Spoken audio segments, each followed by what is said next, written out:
बोईसर रस्त्यावरील किराट नानिवली गावाच्या हद्दीत पारसपाडा भागात एका दुचाकीस्वाराची दुचाकी झाडाला धडकून अपघात झाला, ज्यामध्ये दुचाकीस्वार कल्पेश रामदास डोकफोडे याचा दुर्दैवी मृत्यू झाला।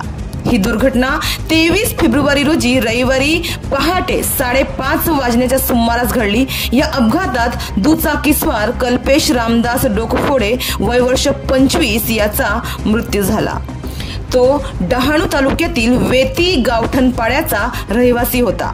तर या प्रकरणी मनोर पोलीस ठाण्यात अपघाती मृत्यूची नोंद करण्यात आली आहे।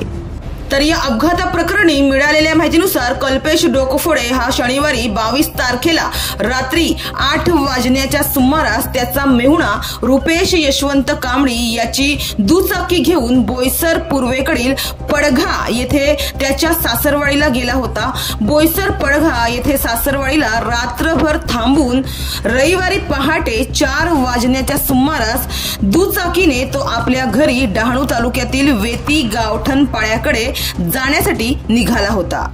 मात्र किराट नानिवली रस्त्यावरून जात असताना पहाटे 5:30 वाजण्याच्या सुमारास मनोर हद्दीतील नानिवली गावाच्या जवळ पारसपाडा येथे त्याचे दुचाकीवरील नियंत्रण सुटून त्याची दुचाकी एका झाडाला धडकली।